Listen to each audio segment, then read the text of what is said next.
Hello everyone, आप सभी का हमारे चैनल आयुर्पथगामिनी बाय जीसीएम में हार्दिक स्वागत है।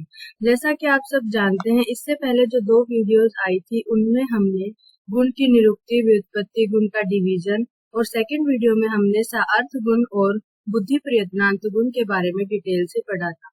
आज के इस वीडियो में हम गुरुवादी गुण को डिटेल से देखेंगे, तो चलिए शुरू करते हैं।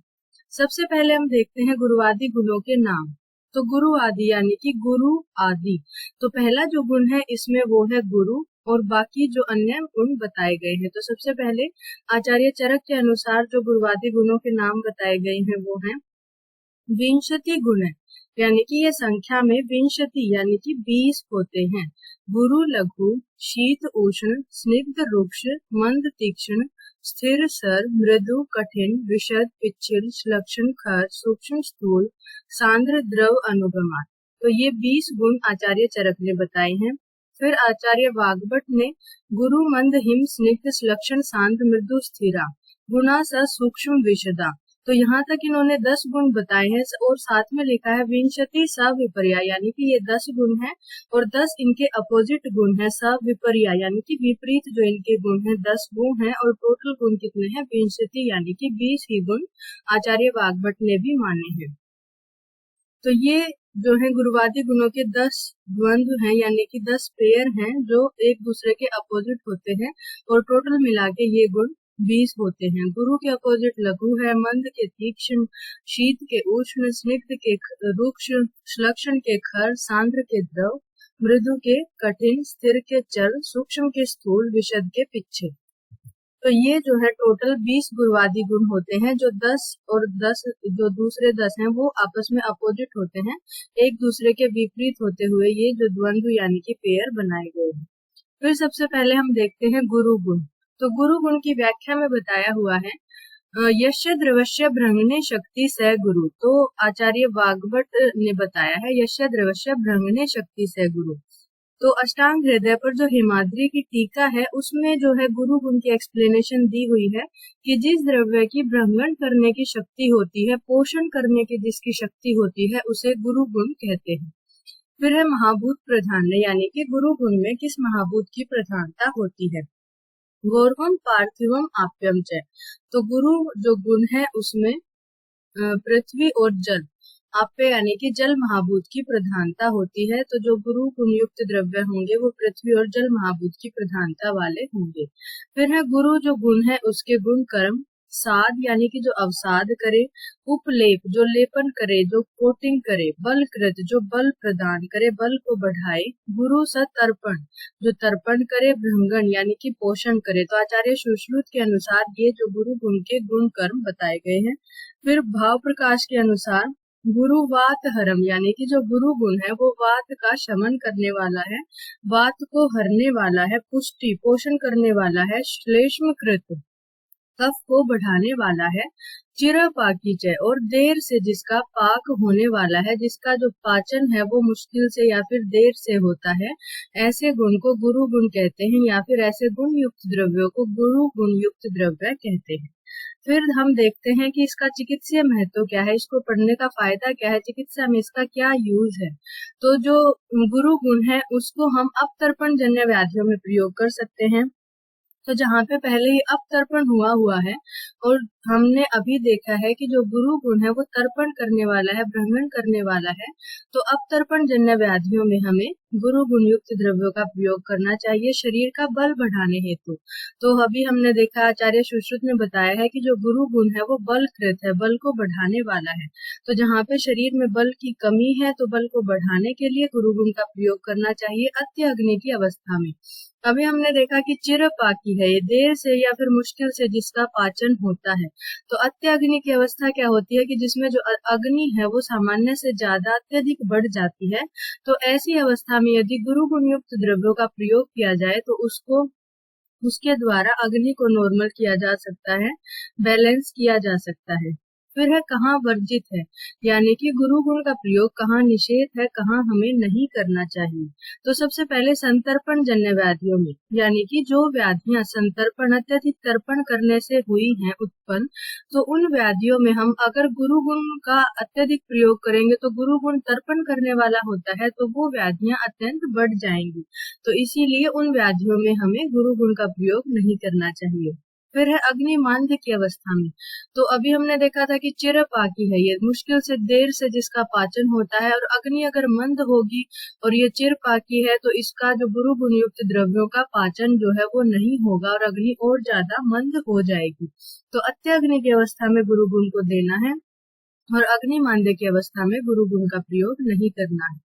फिर है इसके कुछ एग्जाम्पल, गुरु गुण युक्त द्रव्यों के एग्जाम्पल दिए हुए हैं। गेहूं, माश यानी कि उड़द की दाल, महिष दुग्ध यानी कि भैंस का दुग्ध, मूसली आदि।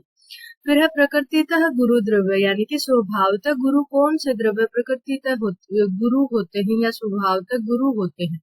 पिष्ट में, जो पिष्ट में होते हैं, पिट्ठी जो होती है या फिर चावल के आटे वगैरह से जो बनाई जाती हैं चीजें। इक्षु, क्षीर, विकृति। तो इक्षु यानी कि गन्ना, क्षीर यानी कि दूध के जो विकृति यानी कि विकार फॉर्मुलेशंस जो भी इक्षु के द्वारा या फिर क्षीर के द्वारा बनाई जाती हैं वो सभी गुरु होती हैं। तिल, फिर माश, आनूप, ओदक, पिशित। तो पिशित का मतलब होता है मांस, तो आनूप और ओदक प्राणियों का मांस, माश यानी कि उड़द की दाल, तिल, इक्षु क्षीर के विकार और पिष्ट में जो पदार्थ हैं। अन्य आहार द्रव्याणि प्रकृति गुरुनि, और ऐसे ही जो अन्य आहार द्रव्य हैं वो प्रकृति से स्वभाव से गुरु होते हैं। तो ये था गुरु गुण के बारे में। फिर हम देखते हैं लघु गुण के बारे में। लंघने लघु, तो अष्टांग हृदय पर जो हेमाद्री टीका है उसमें लघु गुण के बारे में बताया गया है। लंघने लघु यानी कि जो शरीर में लघुता उत्पन्न करे, हल्कापन उत्पन्न करे, उसे जो लंघन करे शरीर में, उसे लघु गुण कहते हैं। फिर है महाभूत प्रधानता। लघुनी ही द्रव्याणि वायव्य अग्नि गुण बहुलानी भवन्ति। तो जो लघु द्रव्य हैं वो वायु अग्नि गुण बहुल यानी कि वायु और अग्नि गुण, अग्नि महाभूत की प्रधानता वाले होते हैं। उसके बाद है लघु गुण के गुण कर्म। लघु तद विपरीत यानी कि गुरु के विपरीत होता है लघु। शात लेखनो रोपणस्तथा, और जो लेखन का कार्य करता है रोपण का कार्य करता है। लेखन की जो एक्सप्लेनेशन है वो सुश्रुत संहिता पर जो टीका है निबंध संग्रह, उसमें आचार्य ढल्हन ने बताई है। लेखन पतलीकरण यानी कि जो पतला करे, लेखन का मतलब होता है स्क्रैपिंग या फिर जो पतला करे उसे लेखन कहते हैं। रोपण का मतलब होता है जो हील करे, घाव को भरने वाला, उसे रोपण कहते हैं। फिर भाव प्रकाश के अनुसार लघु गुण के गुण कर्म बताए गए हैं। लघु पथ्यम परम प्रोक्त यानी कि परम पथ्य है, उत्तम पथ्य है, ये हितकारी है। कफग्नम यानी कि कफ का शमन करने वाला है। शीघ्र पाकी है, और गुरु गुण में हमने देखा था कि वो चिर पाकी था, और जो लघु गुण है उसके विपरीत है तो वो शीघ्र पाकी है, यानी कि इसका जो पाचन है वो शीघ्रता से हो जाता है, ये कफ का नाश करने वाला है, और इसको परम पथ्य भाव प्रकाश में बताया गया है। फिर है लघु गुण का चिकित्सीय महत्व। तो संतर्पण जन्य व्याधियों में, तो संतर्पण जन्य व्याधियों की चिकित्सा अपतर्पण होती है। तो जो व्याधियां अत्यधिक तर्पण से उत्पन्न हुई हैं उनमें लेखन करके, जो कफ का शमन करके जो लघु गुण युक्त जो द्रव्य हैं वो हितकारी होते हैं, तो उनका प्रयोग करना चाहिए। फिर है बढ़े हुए धातुओं को कम करने के लिए। फिर है मंद अग्नि की अवस्था में। तो मंद अग्नि की अवस्था में यानी कि अग्नि जो है वो उतनी ज्यादा अभी स्ट्रॉन्ग नहीं है कि वो गुरु द्रव्यों का पाचन कर सके, तो जो शीघ्र पाकी द्रव्य हैं उन्हीं का हमें मंद अग्नि की अवस्था में प्रयोग करना चाहिए, और जो शीघ्र पाकी द्रव्य हैं वो लघु गुण वाले द्रव्य होते हैं, तो इसीलिए लघु गुण का प्रयोग मंद अग्नि की अवस्था में करना चाहिए। फिर है कहाँ वर्जित है, यानी कि कहाँ निषेध है, कहाँ इनका प्रयोग नहीं करना चाहिए। अपतर्पण जन्य व्याधियों में, ये पहले ही लेखन करने वाले हैं, तो अपतर्पण जन्य व्याधियों में अगर और इनका प्रयोग करेंगे तो वो व्याधियों में वृद्धि हो जाएगी। फिर है अत्य अग्नि की अवस्था में, तो ये शीघ्र पाकी होने के कारण अत्य अग्नि की अवस्था में इनको नहीं देना चाहिए, इनके प्रयोग से अग्नि जो है वो और ज्यादा तीव्र हो जाएगी। फिर है इसके कुछ उदाहरण, शाली चावल, मुद्ग यानी कि मूंग की दाल, तक्र, कपिंजल पक्षी का मांस। तो ये क्या है, लघु जो गुण वाले द्रव्य है, कुछ उनके एग्जाम्पल्स हैं। फिर है प्रकृतितः लघु द्रव्य, जो स्वभाव से लघु द्रव्य होते हैं वो होते हैं शाली, चावल, षष्टिक चावल, मुदग, मूंग की दाल, लाव, कपिंजर, एंड, शश, शरब, शंबर आदि अन्य आहार द्रव्याणि। तो ये सभी और अन्य ऐसे कुछ आहार द्रव्य जो प्रकृति से लघु होते हैं। उसके बाद है शीत गुण। स्तंभने हिम, यानी कि जो स्तंभन कर्म शरीर में करे उसे शीत कहते हैं। स्तंभन का मतलब होता है रोकना, स्तंभित करना। तो जो स्तंभन कर्म शरीर में उत्पन्न करे उसे शीत गुण कहते हैं। फिर महाभूत प्रधान है। शीत गुण युक्त द्रव्यों में जल महाभूत की प्रधानता होती है। तो जो हमने सार्थ गुण पढ़े थे उसमें हमने स्पर्श पढ़ा था। स्पर्श में 3 टाइप के हमने स्पर्श पढ़े थे, शीत, उष्ण और अनुष्ण शीत। तो शीत जो स्पर्श था वो भी जल महाभूत में पाया जाता था और शीत गुणयुक्त द्रव्यों में जल महाभूत की प्रधानता यहाँ पे बताई गई है। फिर है शीत गुण के गुण कर्म। प्रहलादन यानी कि जो प्रसन्नता उत्पन्न करे, स्तंभन जो रोके, स्तंभित करे। शीतो मूर्छा, तृट, स्वेद, दाहजित। जो शीत गुण है वो मूर्छा में, तृट यानी कि तृष्णा में, स्वेद में और दाह में जो है ये इन सभी की शांति करता है। तो इन सभी में शीत गुण लाभकारी होता है। फिर चिकित्सीय महत्व। उष्णता जन्य व्याधियों में शीत। तो उष्ण शीत गुण युक्त द्रव्यों का प्रयोग करना चाहिए उष्णता जन्य व्याधियों में, क्योंकि जो उष्ण गुण है वो शीत के विपरीत होता है और उष्ण की शांति के लिए शीत गुण का ही प्रयोग किया जाता है। तो उष्णता से जो भी व्याधियां उत्पन्न होंगी उनको शांत करने के लिए विशेष जो है सिद्धांत से हमें शीत गुण युक्त द्रव्यों का प्रयोग करना चाहिए। उष्ण गुण से बढ़े हुए पैथिक व्याधियों में, उष्ण गुण से बढ़ी हुई पैथिक व्याधि, पित्त का भी जो गुण होता है वो उष्ण होता है, सस्नेहम उष्णम तीक्ष्णम। तो उष्ण जो गुण पित्त का भी होता है और उष्ण गुण से बढ़े हुए यानी कि निदान भी उष्ण गुण वाले होने से जो व्याधियां उत्पन्न होती हैं उनकी शांति के लिए भी शीत गुण का प्रयोग करना चाहिए। मूर्छा में, दाह में। फिर है कहाँ वर्जित है, यानी कि कहाँ निषेध है। शीत जन्य व्याधियों में जो व्याधियां पहले से ही शीत से उत्पन्न हुई हैं उनमें हम अगर और ज्यादा शीत का ही प्रयोग करेंगे तो उन व्याधियों में वृद्धि हो जाएगी। मंद अग्नि की अवस्था में शीत गुण जो है वो अग्नि को और ज्यादा मंद कर देगा। उष्ण गुण अग्नि की वृद्धि करता है, तो मंद अग्नि की अवस्था में शीत गुण का प्रयोग हमें नहीं करना चाहिए। शीत गुण से उत्पन्न वातिक एवं श्लेष्मिक व्याधियों में, तो जो वातज और कफज व्याधियां हैं जो शीत गुण के कारण उत्पन्न हुई हैं, तो वात और कफ के जब आप अष्टांग हृदय सूत्र स्थान फर्स्ट में जब आपने गुण पढ़े होंगे तो वात का गुण भी शीत होता है, कफ का गुण भी शीत होता है। तो शीत से जो उत्पन्न व्याधियां होंगी उनमें हमें उष्ण गुण का प्रयोग करना चाहिए चिकित्सा में, ना कि शीत गुण का। तो इन सभी व्याधियों में शीत गुण का निषेध होता है। फिर है शीत गुण के कुछ एग्जाम्पल। चंदन, कमल, नारिकेल यानी कि नारियल, उशीर। तो ये सभी शीत गुण युक्त द्रव्य हैं। उसके बाद है उष्ण गुण। तो स्वेदने उष्ण, जो शरीर में स्वेदन, पसीना जो स्वेद उत्पन्न करे शरीर में उसे उष्ण गुण कहते हैं। फिर महाभूत प्रधान है। उष्ण गुण युक्त द्रव्यों में अग्नि महाभूत की प्रधानता होती है। फिर है गुण कर्म। तो आचार्य सुश्रुत ने जो उष्ण गुण के कर्म बताए हैं वो है उष्ण तद विपरीत यानी कि शीत के विपरीत है। पाचनश्च विशेषते, तो विशेष रूप से जो उष्ण गुण है वो पाचन करने वाला होता है। आचार्य चरक ने जो कर्म बताए हैं उष्ण गुण के वो है शीत, शूल, व्यूपर्म, यानी कि शीत का और शूल का शमन करना, कम करना शीत को और शूल को। स्तंभ, स्तंभ को दूर करना। गौरव निग्रह, गुरुता को, शरीर में जो भारीपन है उसको दूर करना। स्तंभता जो है उसको दूर करना, जो स्टिफनेस है उसको दूर करना। संजाते मार्तवे स्वेद, स्वेदान विरतिमता, तो जो स्वेदन करने के कारण ये शरीर में मृदुता, सॉफ्टनेस भी उत्पन्न करता है। तो ये सभी जो कर्म है वो उष्ण गुण के बताए गए हैं। फिर है चिकित्सीय महत्व। शीत जन्य व्याधियों में, तो शीत जन्य व्याधियों में इससे अपोजिट गुण का प्रयोग करेंगे उष्ण गुण का, तो उनमें उष्ण गुण युक्त द्रव्यों का प्रयोग करना चाहिए। फिर है शीत गुण से बढ़े हुए वातिक एवं श्लेष्मिक व्याधियों में, अभी मैंने बताया था कि वात और श्लेष्म का जो गुण है वो शीत होता है, तो उसकी शांति के लिए हमें उससे अपोजिट उष्ण गुण का प्रयोग करना पड़ेगा। ज्वर में स्वेद उत्पत्ति के लिए, तो स्वेदने उष्ण है, स्वेदन इसका कर्म है उष्ण गुण का। तो जब फीवर होता है उसमें स्वेद उत्पत्ति के लिए उष्ण गुण युक्त द्रव्यों का प्रयोग करेंगे जिससे कि स्वेद आके फिर जो टेम्परेचर है वो कम हो जाए।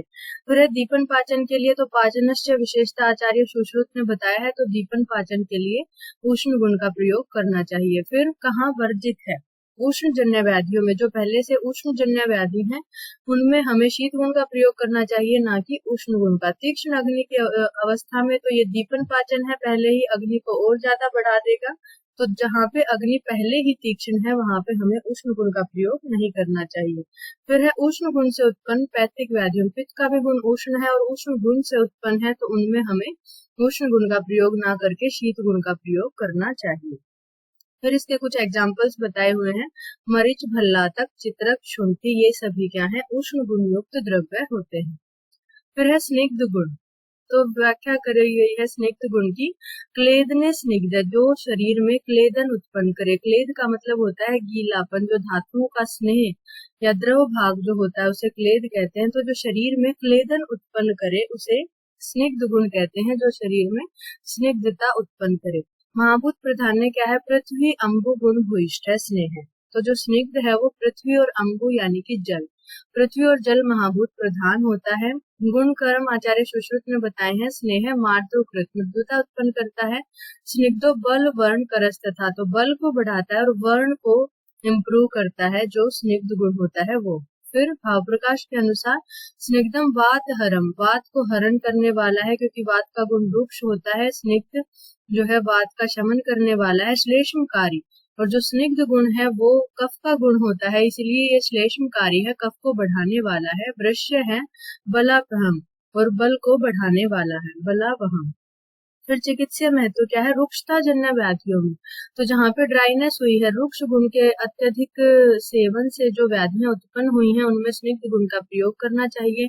रुक्ष गुण से बढ़ी हुई वातिक व्याधियों में वात का गुण भी रुक्ष है, रुक्ष गुण से व्याधियां उत्पन्न हुई हैं, तो उनमें भी हमें स्निग्ध गुण युक्त द्रव्यों का प्रयोग करना चाहिए। तो इसका एग्जाम्पल दिया हुआ है, जैसे कि अभी हम विंटर में देखते हैं ड्राइनेस, जो त्वक द्रढ़, जो त्वचा में रूखापन, दरारें जो पड़ जाती हैं, तो उसमें क्या है, स्निग्ध गुण युक्त कोई भी ऑइंटमेंट, घी, तेल का प्रयोग अपेक्षित है, यानी कि उसका प्रयोग किया जाता है, उससे उसमें लाभ मिलता है।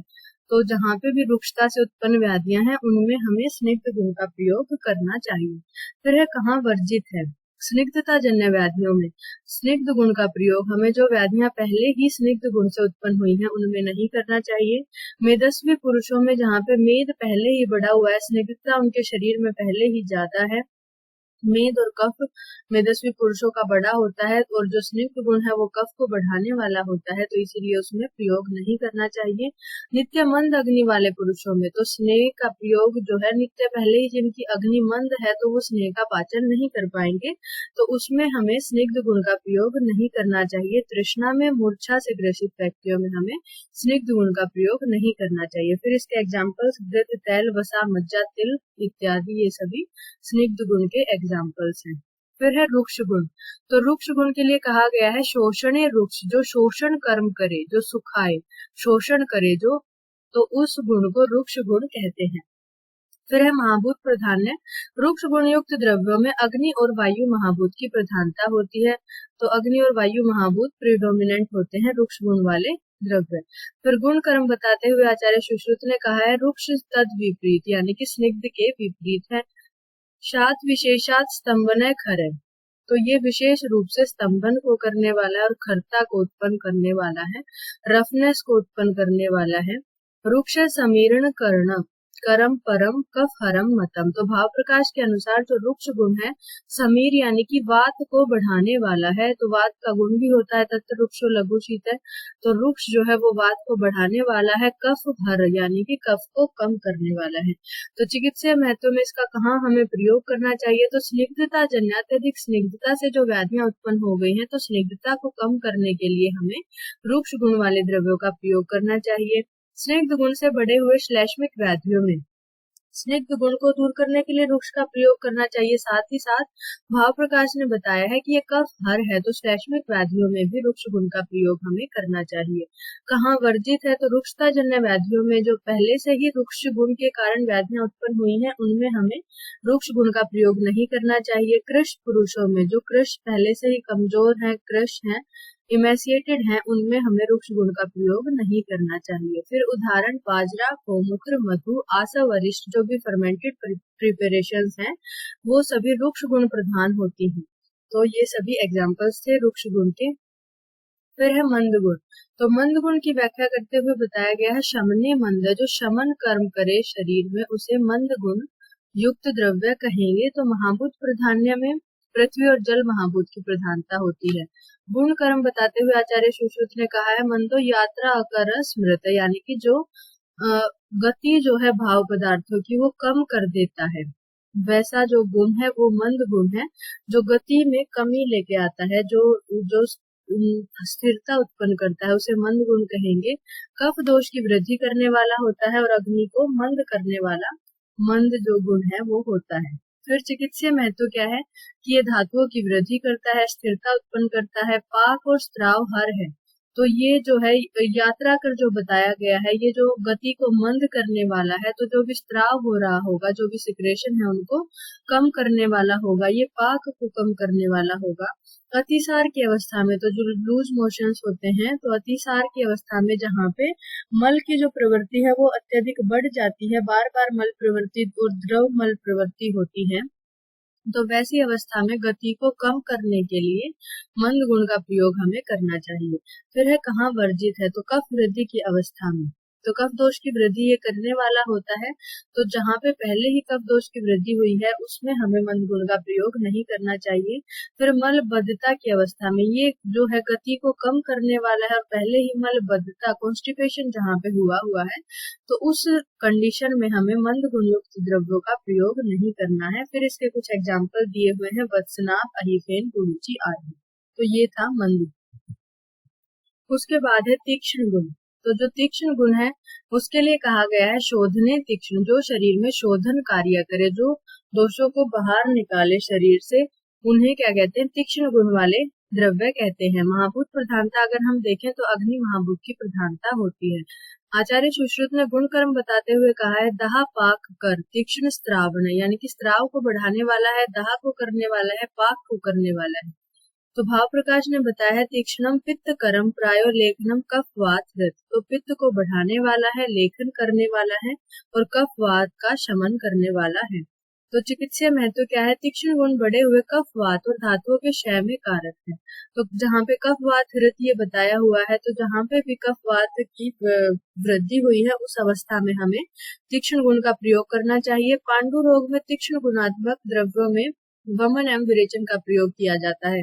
तो जो पांडु रोग है वो रस व स्रोतस की व्याधि होती है, तो इसीलिए उसमें वमन विरेचन तीक्ष्ण द्रव्यों से किया जाता है। लेख्य व्याधियों में तो ये लेखन करने वाला इसका जो कर्म है वो भाव प्रकाश में बताया गया है। तो लेख्य जो व्याधियां हैं, यानी कि जिन व्याधियों में लेखन करना चाहिए वैसी व्याधियों में तीक्ष्ण गुण का प्रयोग करना चाहिए, और अग्निवर्धन के लिए तीक्ष्ण गुण का प्रयोग करना चाहिए, क्योंकि ये पित्त कर है, तीक्ष्ण है। कहाँ वर्जित है, पित्त वृद्धि की अवस्था में। तो ये पित्त कर है पहले ही, तो पित्त वृद्धि की अवस्था में इसका प्रयोग हमें नहीं करना चाहिए, और क्षय की अवस्था में इसका प्रयोग नहीं करना चाहिए। फिर उदाहरण है इसके मरीच, लहसुन, जयपाल, पिपली इत्यादि। तो ये सभी तीक्ष्ण गुण के एग्जाम्पल्स बताए गए हैं। फिर है स्थिर गुण। धारणे स्थिर, जो धारण का कार्य करे, जो स्थिरता उत्पन्न करे उसे स्थिर गुण कहते हैं। महाभूत प्रधान्य अगर हम देखें तो पृथ्वी महाभूत की प्रधानता होती है। तो स्थिर गुण के गुण कर्म के बारे में बताया गया सर विपरीत स्थिर। तो सर के जो विपरीत गुण है वो स्थिर गुण है, आचार्य सुश्रुत ने ये बताया है। फिर स्थिर निश्चल, यानी कि जिसमें चलता नहीं है, चल गुण नहीं है, जिसमें प्रवृत्ति नहीं है, मूवमेंट जिसमें नहीं है, चल प्रतिबंधक है, चल जो है उसका प्रतिबंधक है, ये उसको रोकने वाला है। तो स्थिर जो है वो स्थिरता उत्पन्न करेगा, जो चल है उसका प्रतिबंध करेगा। फिर चिकित्सीय महत्व क्या है, स्थिर गुणात्मक द्रव्य वात और मल का स्तंभन करने में सहायक है। तो जब मल की अत्यधिक प्रवृत्ति हो रही है वात की, तो उनकी जो प्रवृत्ति है उसको रोकने वाले, स्तंभित करने वाले हैं। स्थिर गुणात्मक द्रव्य धातु वर्धनार्थ प्रयोग किए जाते हैं, क्योंकि स्थिरता उत्पन्न करते हैं। शुक्र स्तंभक के रूप में, जहाँ पे शुक्र की अत्यधिक प्रवृत्ति हो रही है, तो शुक्र को स्तंभन करने के लिए जो स्थिर गुण युक्त द्रव्यों का प्रयोग करना चाहिए। कहाँ वर्जित है, मल और स्तंभ में, जहाँ पे पहले ही मल की जो प्रवृत्ति है वो नहीं हो रही है, जहाँ पे पहले स्थिर गुण अत्यधिक बढ़ा हुआ है, मल अवस्टम कॉन्स्टिपेशन हुआ है, तो उस कंडीशन में स्थिर गुण का प्रयोग नहीं करना चाहिए। जहाँ पे स्तंभ हुआ है, तो उस कंडीशन में स्थिर गुण का प्रयोग नहीं करना चाहिए।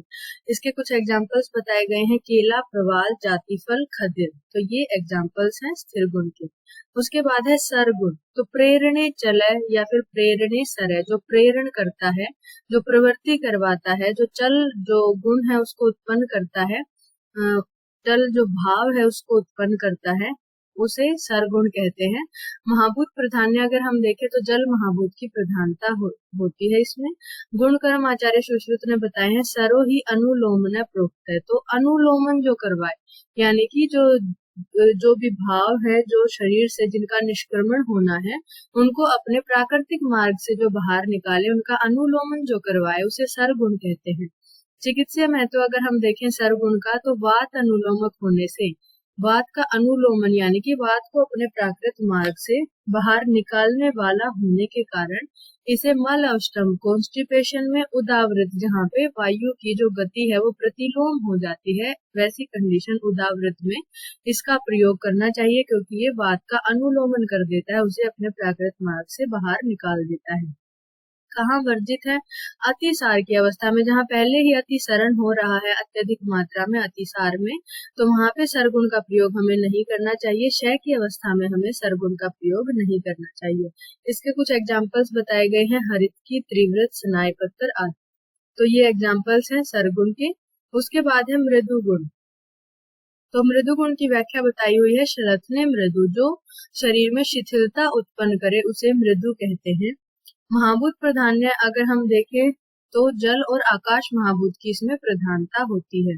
फिर गुण कर्म इसके बताए गए हैं, अदाह, अपाक कर, अस्त्रावण इत्यर्थ है। तो ये दाह को नहीं करता, पाक को नहीं करता, और श्रावण यानी कि जो सिक्रेशन हो रहे हैं उसको रोकता है, ऐसा जो गुण होता है वो मृदु गुण होता है।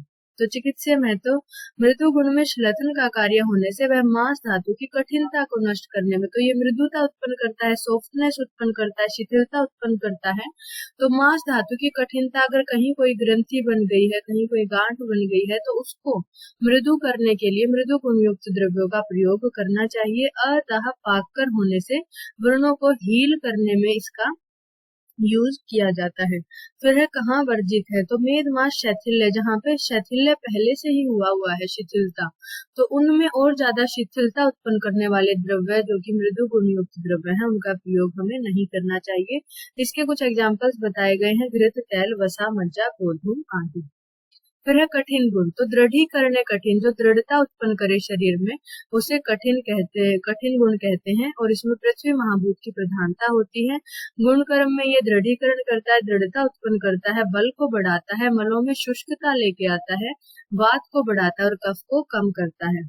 फिर शरीर की शिथिलता को दूर करने के लिए, तो मृदुता को दूर करने के लिए कठिन गुण का प्रयोग किया जाता है, शिथिलता को दूर करने के लिए कठिन गुण का प्रयोग किया जाता है।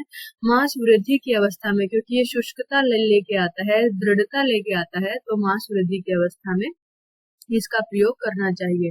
वर्जित कहाँ है? मलबद्धता की अवस्था में, ये मलों में शुष्कता लेके आता है, तो मलबद्धता जो होती है कॉन्स्टिपेशन, उसमें पहले ही मल में अत्यधिक शुष्कता होती है, जिसके कारण उसकी प्रवृत्ति नहीं होती है, तो वैसी अवस्था में इसका प्रयोग नहीं करना चाहिए। फिर कुछ एग्जाम्पल्स बताए गए हैं, प्रवाल, शंख, शुक्ति, मुक्ता, ये सभी कठिन गुण के एग्जाम्पल्स हैं। फिर है विशद गुण। तो शालने विशद है, यानी कि जो स्वच्छता, निर्मलता, जो शालन कर्म करे शरीर में, उसे विशद गुण कहते हैं। महाभूत प्राधान्य अगर हम देखें, पृथ्वी, वायु और अग्नि महाभूत की प्रधानता है। गुण कर्म विशदो विपरीतो अस्मात्, क्लेद आचूषण रोपण। तो विशद विपरीत है पिच्छल से, और क्लेद का आचूषण, क्लेद को चूषण करने के कारण, क्लेद का चूषण करता है, यानी कि उसको एब्जॉर्ब करता है ये, और रोपण करता है, हील करता है। फिर है चिकित्सीय महत्व, धातुगत स्नेह या द्रव को क्लेद कहा जाता है। प्रमेह आदि व्याधियां जो होती हैं वो क्लेद जन्य ही होती हैं, तो उस क्लेद को नष्ट करने के लिए, उस क्लेद का आचूषण करने के लिए, अब्जॉर्प्शन करने के लिए विशुद्ध गुणयुक्त द्रव्यों का हमें प्रयोग करना चाहिए। फिर कहाँ वर्जित है? वात वृद्धि की अवस्था में इसका प्रयोग हमें नहीं करना चाहिए, क्योंकि ये आचूषण करके और ज्यादा रुक्षता को उत्पन्न करेगा।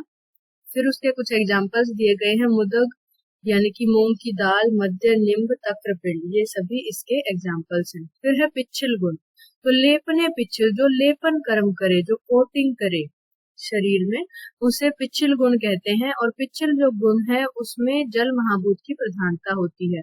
गुण कर्म आचार्य सुश्रुत ने बताए हैं, जीवनो बल्य संधान श्लेष्मलो गुरु। गुरु होता है जीवनीय होता है, बल देने वाला होता है। संधान जो अस्थि भग्न है, फ्रैक्चर वगैरह की अवस्था में ये संधान कर्म करने वाला होता है और कफ को बढ़ाने वाला होता है। फिर चिकित्सा में तो संधान कर्म होने से भग्न अवस्था, भग्न संधान में यानी कि फ्रैक्चर जो है उसको हील करने के लिए इसका प्रयोग करना चाहिए। फिर ये जीवनीय है, बल्य है, कफ को बढ़ाने वाला है, तो कार्श्य कृष्ण थाइमेशिएशन की अवस्था में धातुओं को बढ़ाने के लिए पिच्छल गुण युक्त द्रव्यों का प्रयोग करना चाहिए। कहाँ वर्जित है? अग्नि मांद्य की अवस्था में। तो जहाँ पे ये बताया गया आचार्य सुश्रुत ने कि ये गुरु जो है वो गुण प्रधान है, तो गुरु जब ये होगा तो इसका जो पाक है, हमने पहला जो गुरु गुण पढ़ा था उसी में पढ़ा था कि जो इसका जो पाक है वो चिरपाकी यानी कि देर से पाक होगा, तो अग्नि मंद की अवस्था में इसका पाक आसानी से नहीं हो पाएगा, तो इसीलिए इसका प्रयोग नहीं करना चाहिए। इसके कुछ एग्जाम्पल बताए गए हैं, इसबगोल, गुगुलू, मूसली आदि। फिर है श्लक्षण। रोपणेश लक्षण यानी कि जो शरीर में रोपण कर्म करे उसे श्लक्षण गुण कहते हैं, हीलिंग जो करे, तो उनमें आकाश महाभूत की प्रधानता होती है। आचार्य सुश्रुत ने जो गुण कर्म है श्लक्षण गुण के वो पिच्छलवत गेयम यानी कि जैसे गुण कर्म पिच्छल के बताए गए हैं वैसे ही गुण कर्म श्लक्षण के भी बताए गए हैं, लेकिन आचार्य भाव प्रकाश ने कहा है कि श्लक्षण स्नेहम विना, पिच्छल जो गुण था उसमें स्नेह गुण भी होता है, स्निग्धता भी होती है पिच्छल में, और जो श्लक्षण जो है वो पिच्छल से डिफरेंट इसीलिए है कि इसमें जो स्नेह भाव है वो नहीं होता, इसमें स्निग्धता नहीं होती, तो जो श्लक्षण है वो स्नेहम विना है। और वैसे ये इसके जो गुण कर्म है वो सभी पिच्छल गुण के ही समान है। तो अग्निमांद्य की अवस्था में जैसे पिच्छल गुण निषेध था, ये भी निषेध है। व्रण रोपण के लिए, अस्थि संधान के लिए जिस प्रकार से पिच्छल गुण का प्रयोग किया जाता था उसी तरह से श्लक्षण गुण का प्रयोग करना चाहिए।